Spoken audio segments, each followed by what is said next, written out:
Here with Peggy Timm and Glenn Timm talking about the history of OTECC. How do we get started? Well, let's go back to the really early days, which would have been about 1979. Idaho Power provided all of the wholesale power to CP National, who was the electric company in this whole region. They gave them the 7 year notice that they would no longer do that. That notice was given about 1979, and so it was going to end in the 80s. About that time, Idaho Power made it clear that they were interested in buying this property and that it was pretty much settled as far as the townsfolk were concerned. Idaho Power was going to buy it. However, on the very last day, the 31st of December, 1986, suddenly, without any word, Idaho Power said, "We're withdrawing. We are not going to buy the property. You guys are on your own." Well, CP National was already planning to leave, and where did that leave the people in this region?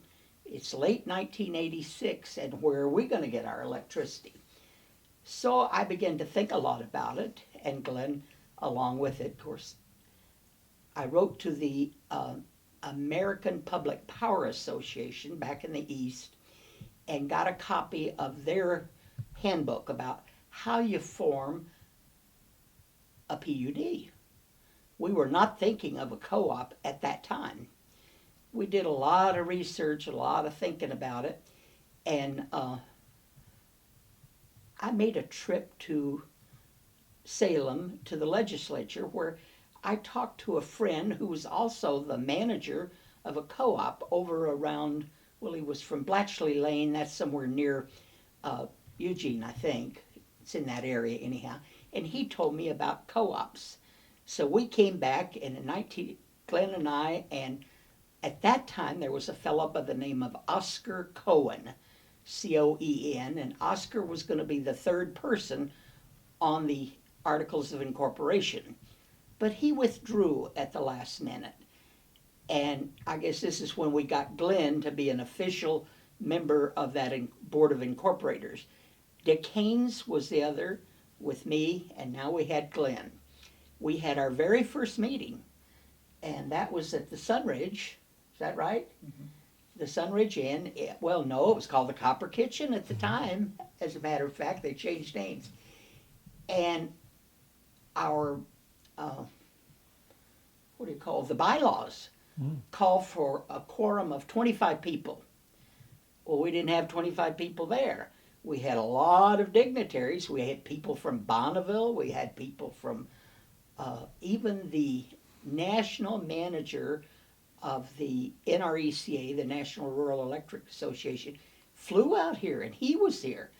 But we had to go out into the restaurant. We were in a back room, a meeting room, and gathered up enough waitresses and patrons drinking coffee and took them to the back room until we got a quorum.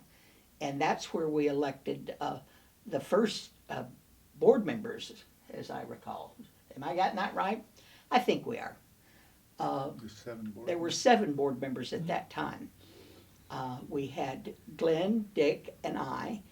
And in LeGrand, we had Stanley Weishauer, Bob McClay, and Tom Holt, who was a representative of Boise Cascade. And they rather insisted, since they were by far the largest member, and they wanted to have a weighted vote. And they wanted Tom, he was their comptroller, to be their man. Well, we said, we'd love to have Tom, but you're not getting a heavier vote than anyone else. This is a co-op, and it's going to be equal. So we got that part done. That worked out okay. Bonneville was there. They promised that they'd sell us preference power if we formed a co-op. Just right there like that. A lot of people locally said, well, where are you going to get your power? Mm-hmm. Idaho Power won't sell to you. Well, we had it. And we even had promise, and this is where Russell, I forgot one other member of the board. We had a fellow by the name of Blair Carpenter from John Day, but Blair couldn't come that day. I don't remember why now, but he didn't come, but he sent a representative. and he later served on the board 2 different times. At any rate, we had our meeting, and that was our first organizational meeting in March of 1987. We had another subsequent meeting. Well, we met every month, just those board of directors, but we had it with the public later on in August of that year. And we turned the lights on, and we were fully operational October 5th, 1988. So it didn't take us a lot of time to get organized.